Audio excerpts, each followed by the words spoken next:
I wanted to share a story today and how I just saw a dog with trapped trauma energetically that had manifested into the disability of him not being able to use his left hind leg.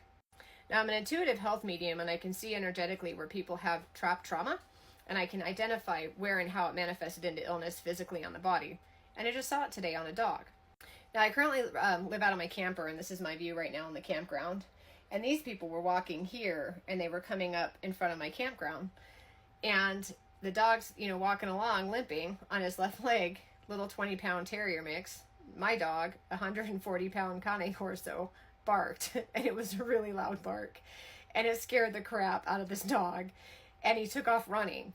Now, running on all four legs. He no longer was limping. He ran straight in front of my camper, and then, the leash sped out, and then he made like a big circle and came back to his owners. So I felt really bad. I mean, it really scared this dog. So I lean out the camper door and I'm like, I'm so sorry. I didn't mean to scare your dog, and he's like, that's okay. He goes, well, at least we know the leg works, and he kind of makes a joke. And I'm like, actually, there's something to that.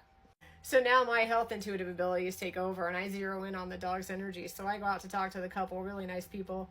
And I ask him, I'm like, by chance, did you adopt your dog? Is it a rescue dog? He came from an abusive environment? And he's like, yeah, he did. We just adopted him a couple years ago, but he's always had that limp on his left leg, but he seems to do just fine. Like, they're real nice, kind of telling me about their dog and how he's limped on his left leg.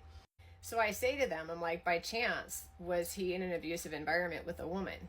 I said, I feel like he came from an abusive environment and it was a woman who abused him. And the guy was like, yeah, he did. It was a woman. She was a hoarder, and she had a bunch of dogs, but for some reason he was the one she abused. The rest of them she loved. And I was like, there it is. So I start doing a reading on the energy in this dog's left leg, and what came through totally validated. It was really cool.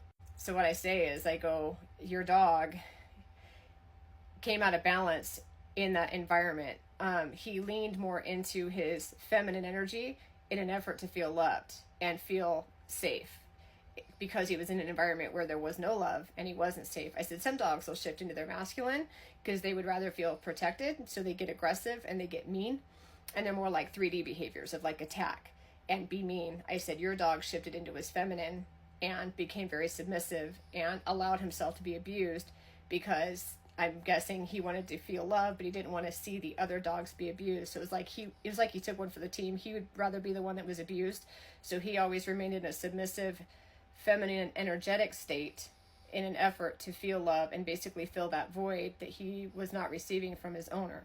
Now the guys are dialed in and they're asking me some questions. I say, well, here's what happened. My dog is very out of balance in his masculine. So his bark was a masculine energy transfer to your dog to get him into his masculine energy of a fight or flight, to react by running rather than react in submission. He reacted by running, which is why his left leg worked, because now the masculine energy took over and he was able to use all four legs. Energetically, trapped trauma is a very real thing. I see it every day. When we go through a trauma or a stressful time in our lives, as we live through it, our behaviors change and shift so we can react and be in a fight or flight, survival state, whatever we need. We become out of balance both either in the masculine or the feminine energy, as well as the energy centers, our 7 primary chakras, and our energy gets all out of balance. And in that getting out of balance, that's where the trauma gets stored energetically, that over time manifests into the illness.